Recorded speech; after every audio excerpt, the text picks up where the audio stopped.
নেটওয়ার্কের বাইরে চলে যাচ্ছি নেটওয়ার্কের বাইরে। আসসালামু আলাইকুম, আশা করি সবাই ভালো আছেন। তেঁতুলিয়াতে পঞ্চগড়ের উদ্দেশ্যে আমরা ইতিমধ্যে রওনা দিয়েছি সকাল সকালই। তো কয়েকজনের জন্য অপেক্ষা করতেছি এখানে, তো দেখতে থাকুন। তো দেখতে দেখতে চলে আসলাম রংপুর। তো রংপুরে একটা রেস্ট দিয়েছিলাম সবাই মিলে। তো এখানে সবাই সবার জন্য খাচ্ছিল। তো আমরা রংপুর ক্যান্টনমেন্টের সামনে ছিলাম, তো এখানেই একদম সরাসরি এসে দাঁড়ালাম। তো আবার রওনা দিয়ে দিলাম সবাই একসাথে। আসলে গ্রুপ ট্যুরে মজাটা হয় একটু অন্যরকম, সেটা বলে বোঝানো যাবে না। আর সবাই যাচ্ছিল সবার তাল নিয়ে। আসলে পুরোটা ভিডিওটা নেওয়া যাচ্ছিল না, কারণ গাড়ি খুব পরিমাণে রানিংয়ে ছিল, সেই জন্যে। তারপরে যতদূর নিছি আপনাদেরকে দেখাবো, আমাদের সাথে থাকুন এবং দেখতে থাকুন। যতদূর পারি আপনাদেরকে শেয়ার করব সবাই।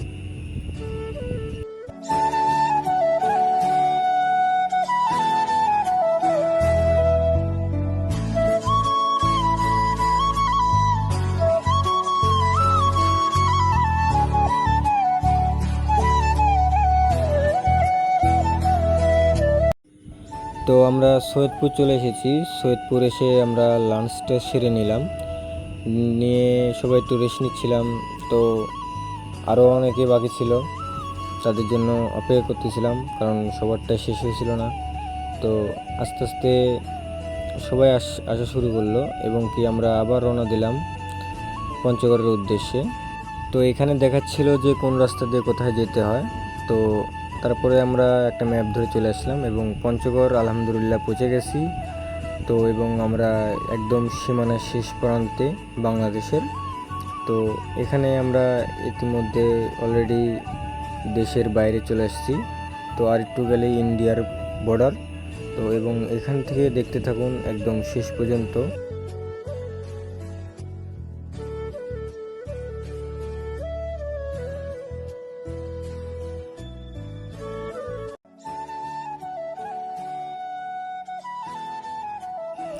তো আমরা একদম বর্ডারের শেষ প্রান্তে চলে এসেছি। তো এখান থেকে একদম সোজা রাস্তায় চলে যাওয়া যায় শিলিগুড়ি। এই বর্ডার পার হলে আপনি শিলিগুড়ি দার্জিলিং চলে যেতে পারবেন যে কোনো মুহূর্তে। তো এখানে ভিসা পাসপোর্ট হলে এনি টাইম আপনি যেতে পারবেন। তো আমরা যেহেতু বাইক নিয়ে ভিতরে যেতে দিবেন এরা, তো আমরা সাইডে বাইকটা থুয়ে আমরা এই বর্ডারটা ক্রস করে একটু সামনের দিক যাব, যাতে ছবি টবি তোলা যায় সেই জন্যে। তো এটা হচ্ছে পঞ্চগড়ের শেষ জিরো পয়েন্ট, শেষ প্রান্ত। তো এইখানে একটা পয়েন্ট করা হয়েছে, তো বসার জন্য কিছু জায়গা করা হয়েছে। তো মানুষ যারা রেস্ট নিতে চায় তারা রেস্ট নেবে এখানে। আর আমরা এখানে কিছু ফটোশ্যুট করলাম বাইক রেখে, তারপরে আমরা ব্যাক করব।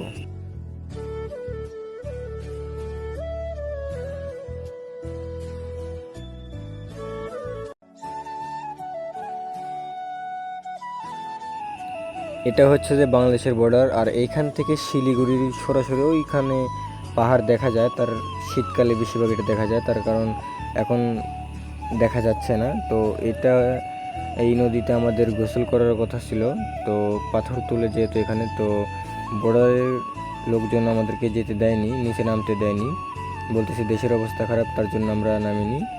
তো নেক্সট টাইম যদি আল্লাহ হয় তাহলে নেক্সট টাইম আসে এটা করব পূরণ। তো পানিও ছিল না, তো পানিটা তেমন ভালোও না, সেই জন্য আমরা নামিনি। তারপরে এখানে কিছুক্ষণ থাকলাম, থাকার পরে সবাই ছবি টবি তুলে। তো এখন আমরা আছি প্রায় ইন্ডিয়ার ভিতরে।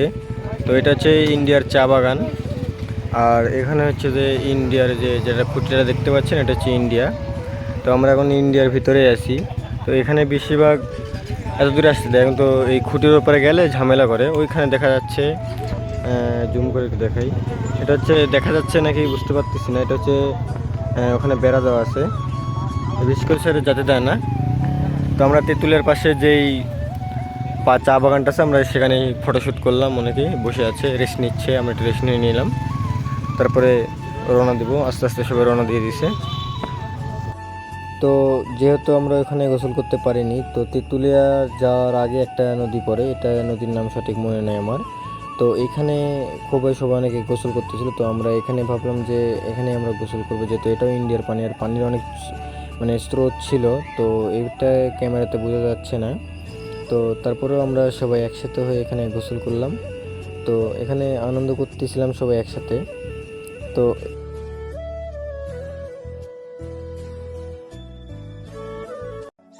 তারপরে আবারও রওনা দিয়ে দিলাম, যেহেতু সব কাজকাম শেষ, এবং আস্তে আস্তে এখন প্রত্যেকটা পয়েন্টে ঘুরবো আর আস্তে আস্তে বাসার দিক ব্যাক করব, কারণ আমরা আসার টাইমে সোজা চলে এসেছি। এখন যাওয়ার টাইমে আস্তে আস্তে প্রত্যেকটা দর্শনীয় স্থানে দাঁড়াবো এবং কি প্রত্যেকটা জায়গা দেখব, তারপরে আস্তে আস্তে সবাই বাসায় ফিরে যাব আল্লাহর রহমতে। তো বাকিটা আমাদের সাথে দেখতে থাকুন এবং এনজয় করুন। তো যাবার পথেই পঞ্চগড়ের সার্কিট হাউস পড়বে আপনার হাতের বামে, এবং কি যেহেতু ঈদের পরের দিন ছিল, তো আমরা এখানেই সামনে একটা পাশে একটা হোটেল ছিল, যেহেতু সবখানে খোলা পাচ্ছিলাম না, তো আমরা এই হোটেলটাতেই দাঁড়াই এবং কি ডিনারটা সেরে নিই, এবং কি আস্তে আস্তে একটু রেস্ট নিয়ে, কারণ অনেক দূরে প্রায় 800 কিলো রাস্তা। তো ডিনারটা সেরে নিয়ে এবং যে যার মতন এবং একসাথে আমরা গ্রুপ ট্যুর দিয়ে এখন বাসার দিকে ব্যাক করতেছি। তো এবং কি দেখতে থাকুন, আপনাদেরকে যতদূর পারি আমরা দেখাবো ইনশাল্লাহ।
শুনলাম এখানকার ফিউলটা নাকি অনেক ভালো, তো যার যার গাড়ির ফিউল লাগবে সবাই এখান থেকেই নিয়ে নিলাম আমরা এই পাম্প থেকে।